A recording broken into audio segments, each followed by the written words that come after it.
Hi, my name's Tom Coopy. I'm the Vicar of St John's Church in Weymouth, and it's great today to welcome you to session 1 of our new Alpha series.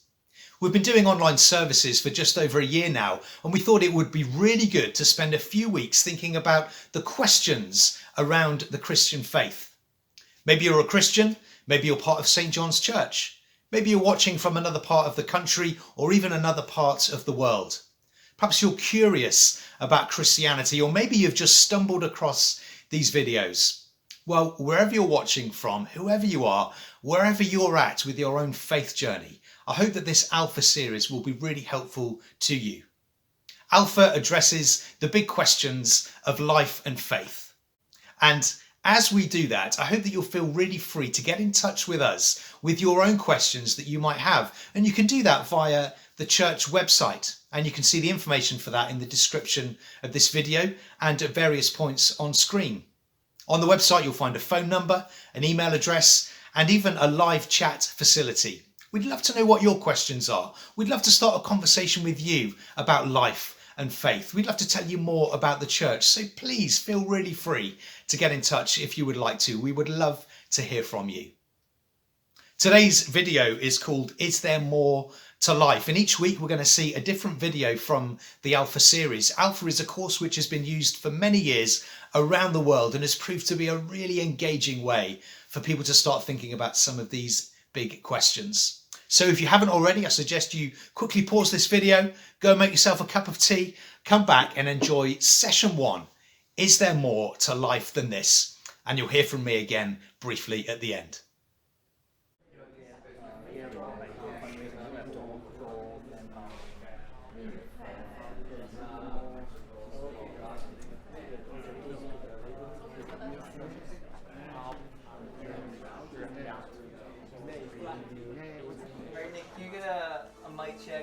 Hi, I'm Nicky. Welcome to Alpha.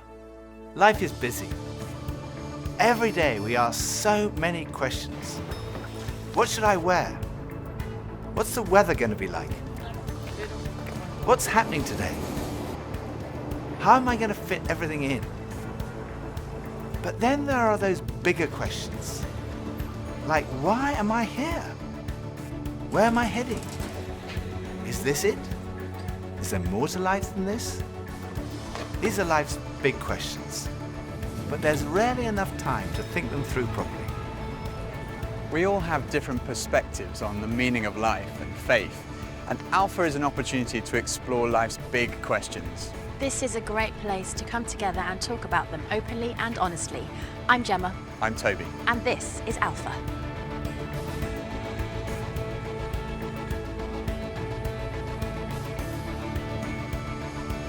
I go on Google. I definitely Google. I go on Wikipedia. Internet. I scroll through all the different answers, and then I try and combine it, and then make my own kind of like cornerstone. Or smart friends. I don't ask big life questions. It's too hard to answer. Google or my grandmother. I meditate or I read. When I have a big life questions, I probably go to my family. I haven't really had any massive ones yet.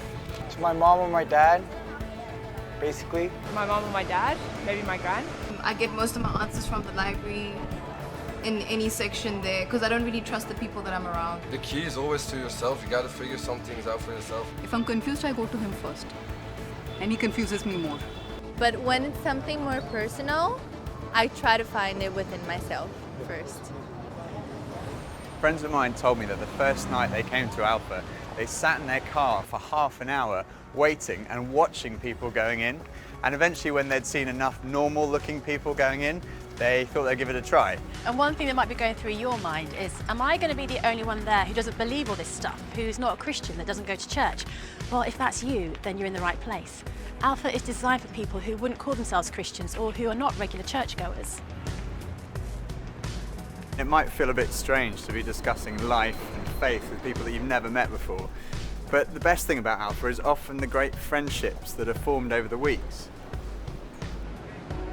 For much of my life, I was not remotely interested in Christianity. In fact, I don't think I'd ever come to something like Alpha. I was not brought up as a Christian. My father was a secular Jew. He was an agnostic. and my mother didn't go to church, and I had no interest at all in Christianity. First of all, I just thought it was so boring. Everything to me about church, Christianity, religion was just dull and dreary, and it kind of made me feel a little bit guilty. I didn't know why, but I just didn't want to have anything to do with it. And I also thought it was untrue. I thought I'd sort of thought it through, and I'd come up with these intellectual objections, and I called myself, very pretentiously, I called myself a logical determinist. And I quite enjoyed arguing with people who called themselves Christians. And at university, I had a bit of a reputation for being an argumentative atheist. And I also thought it was irrelevant to my life. I couldn't see how someone who'd lived 2,000 years ago, 2,000 miles away, could have any relevance to my life today. It just seemed outdated and irrelevant. But at the same time, looking back now, I would say something was missing. I say that because I don't think I was living in the moment. I was always looking forward to the next thing in life. So when I was at school, I was thinking, when I finish my exams, maybe that will be when I'm going to really start to enjoy life. I finished my exams, and then after about 3 weeks, I started to think there's got to be more to life than this. And I thought, well, maybe when I've left school, that will be what life's all about. And then I left school, and after about 3 weeks, I started to think, there's got to be more to life than this. I thought, well, maybe the answer is to get a girlfriend. And somehow, I don't know how I managed it, but I managed to find a girlfriend. Again, after about 3 weeks, I started to think, there's got to be more to life than this. And basically, there was something missing. I was longing for more. The actor Jim Carrey once said, "I wish everyone could get rich and famous and have everything they've ever dreamed of, so they would know that's not the answer." Some people dream of having their name in lights, of fame and fortune. Some people dream of finding happiness through relationships, careers, money, whatever it may be. But do you ever get that niggly feeling that, as good as those things are, there must be more to life? Yeah, all too often life just doesn't turn out the way we think it should. And even when it does and we achieve our wildest dreams, it's somehow never quite enough. It just doesn't satisfy. It's like there's something missing. The comedian and actor Russell Brand said, "Drugs and alcohol are not my problem. Reality is my problem. Drugs and alcohol are my solution to fill up a hole inside me." And Jesus said, "I am the bread of life." In other words, I'm the one who fulfills the longing that's deep inside every human heart. Jesus claimed to be the one person who can satisfy that spiritual hunger. Freddie Mercury, the lead singer of the rock group Queen, had amassed a huge fortune and attracted millions of fans. But he admitted in an interview shortly before his death that he was desperately lonely. He said this, "You can have everything in the world and still be the loneliest man, and that's the most bitter type of loneliness. Success has brought me world idolization and millions of pounds, but it's prevented me from having the one thing we all need, a loving, ongoing relationship." Jesus said, "I am the way, the truth, and the life." Ultimately, there's only one relationship that is totally loving and goes on forever, and that's a relationship with God. And Jesus said, "I am the way to that relationship."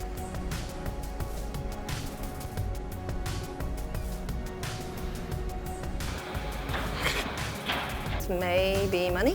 What makes me happy? Music. Music, ice cream, and cheese. Sleep makes me happy. Going to the gym, seeing my friends, going to the pub, playing football. Dogs. Alcohol. Women. Pretty much. The idea of life in general makes me happy. Clothes. Women. More to life than this. That's a really good question. I don't know, I can't tell you. I think we're supposed to learn a couple of things. There's nothing more. I'm still figuring that out, to be honest. No. It's live in the moment. Absolutely. I strongly believe that there's more to life than this. No idea. Sorry.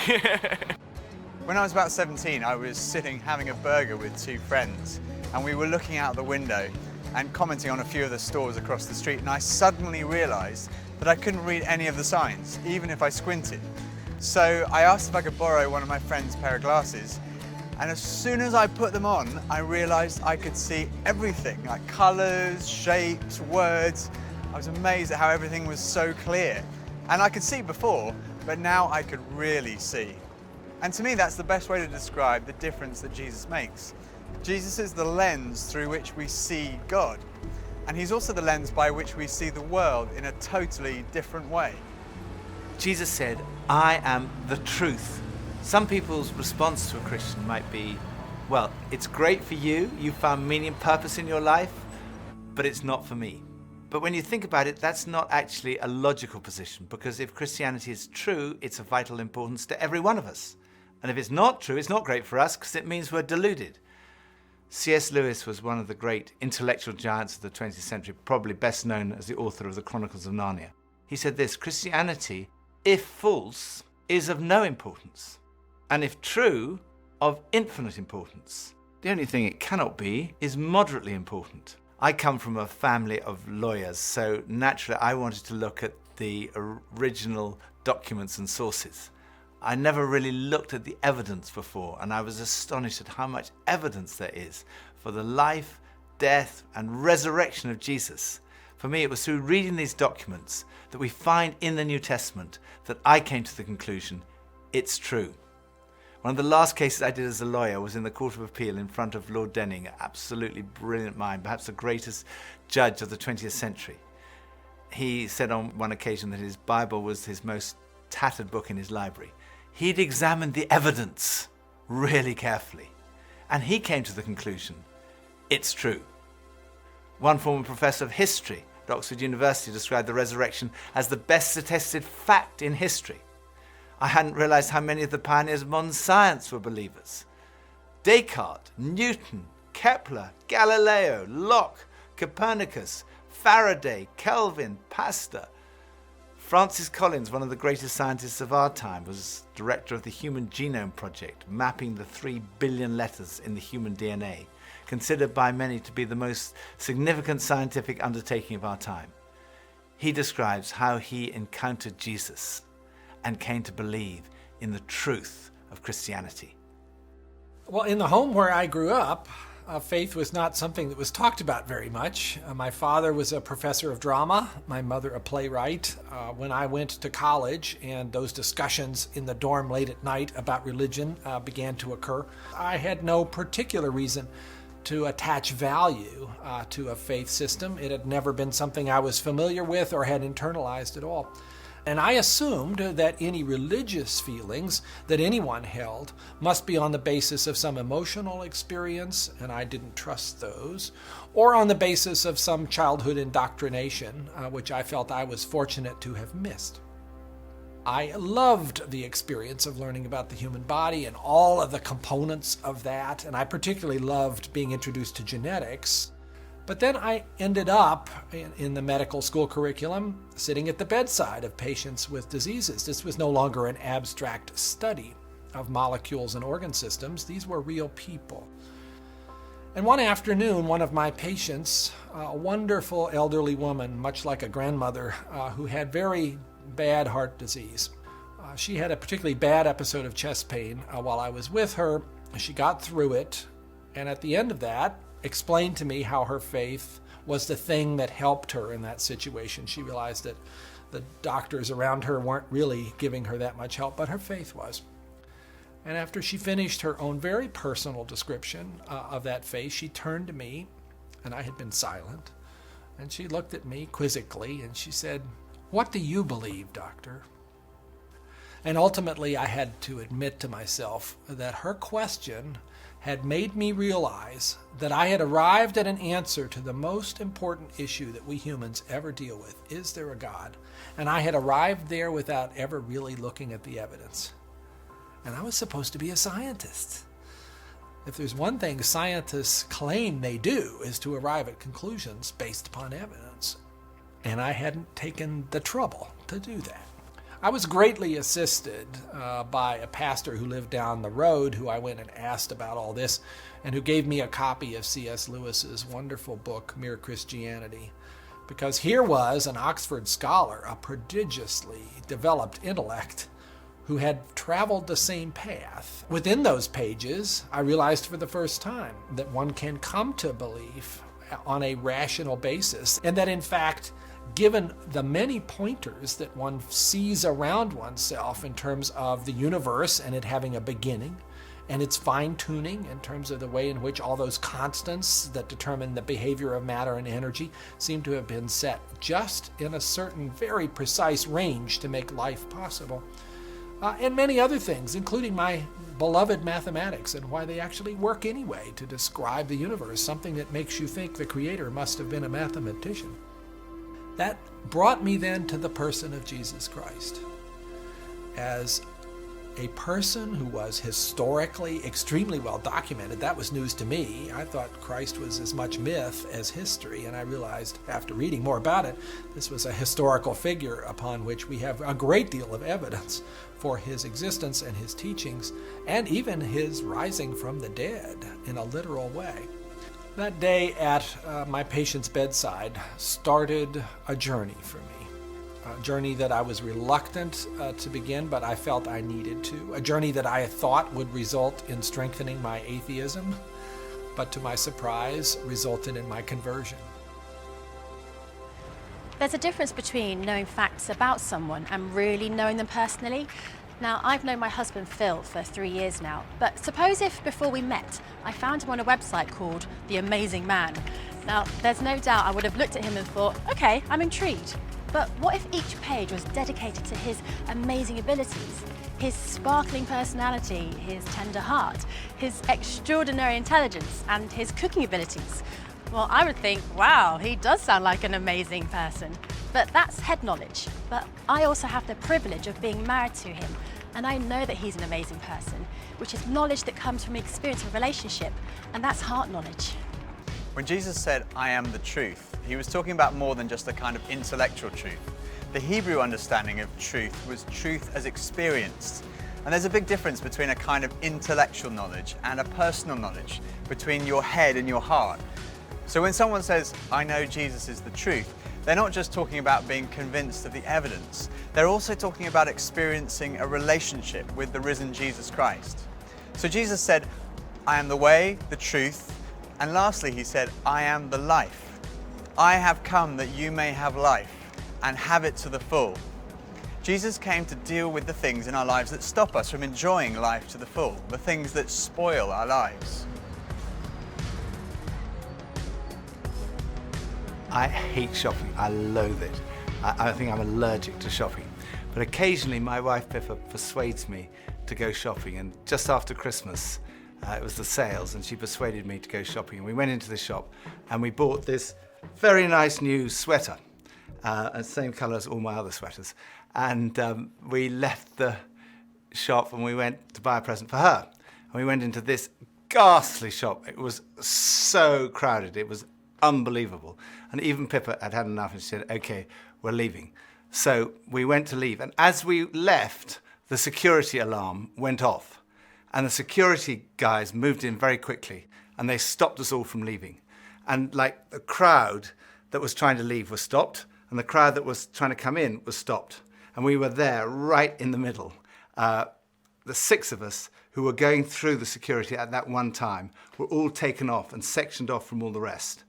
And they wanted to see which one of the 6 of us had set off the alarm. So they sent one of them through, and that was fine. They obviously hadn't set it off. Then they sent the next one through. They obviously hadn't set it off. Then the 3rd, then the 4th. None of them set it off. So it was left with Pippa and I were standing there, and I thought, oh my goodness, I'm married to a shoplifter. It must be Pippa who's got set off the alarm. So they sent her through, and she didn't set it off. So I thought, oh my goodness, I've obviously got something. Someone must have planted something on me. I'm going to be arrested. I'm going to be sent to prison. All the crowd were watching, both sides. They were just watching this criminal who'd been caught going through. So they went through, and as I went through, the alarm went off. They took me to the side. They opened up my rucksack on my back, and there they found this sweater from the other shop with the tag still on it. I felt so guilty. That was like false guilt. I also sometimes experience true feelings of guilt because I do things that are not right, that are not good. And this is the wonderful news that God loves you and he loves me.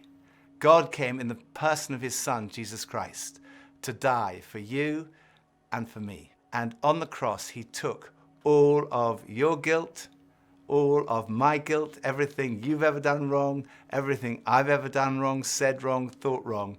And he died in our place in order that we could be forgiven.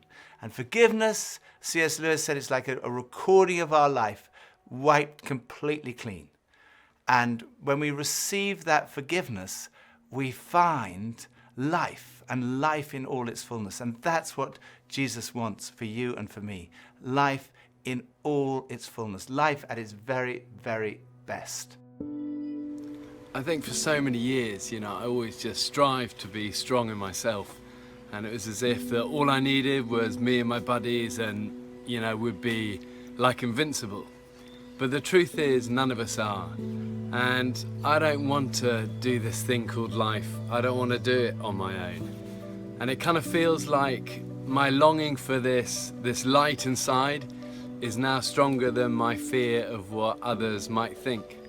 And people often ask, well, doesn't that make faith like a crutch? And, well, maybe, but, what does a crutch do? A crutch helps you stand, and it makes you stronger. And in that case, sure, I need a bit of that. But especially when it's so much more than that.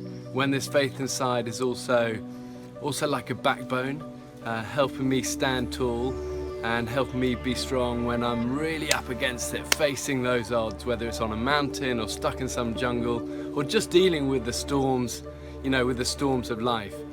Sure, I need it. I need that. But at heart, my Christian faith says that I'm known to Christ, bought at a price, blessed with light. Faith says that we're loved, regardless of our mess, regardless of how many times we fall down, and that Jesus somehow picks me up. And sure, I'll reach out to that. Why wouldn't I? I used to think Christianity was boring, untrue, and irrelevant. But when I read about Jesus, I realized he was anything but. Jesus said he's the way to God. He's the one who brings meaning and purpose to your life. He said he's the truth. He said he's the life, that true fulfillment is found in a relationship with God through him. Alpha is a place where you can be yourself. You can say what you think and challenge everything. No question is too complex or too simple. And what your point of view is as important as anyone else's. And over the weeks ahead, we are going on a journey together, an adventure to explore the questions of life, faith, and meaning. Think of it this way. If you live to be 70, you're going to spend 20 years and 3 months asleep, 10 years and 5 months watching TV, 5 years and 9 months in some form of transportation, 7 years and 6 months eating and drinking. You have approximately 570,000 hours left to live. So why not spend less than 24 of them asking life's biggest questions? Welcome to Alpha.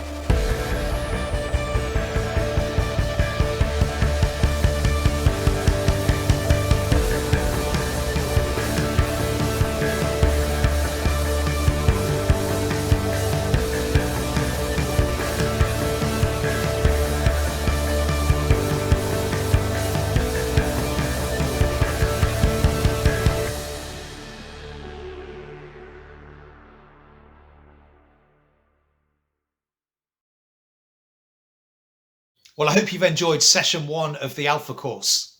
Christians around the world and Christians at St. John's Church here in Weymouth are people who have found that, yes, there is more to life, and people who have found hope and love in knowing Jesus and following him. And if that's something you want to know more about, we would love to hear from you. If you've got your own questions about all of this, we'd love to hear those questions too. So do start a conversation by getting in touch with us via the website, the details of which you can see in the description of this video, or you can use Facebook and contact the church Facebook page if you'd rather do that. But feel very free to get in touch. And so we look forward to next week and session 2. And between now and then, take care, stay safe, and feel free to contact us if you would like to. God bless.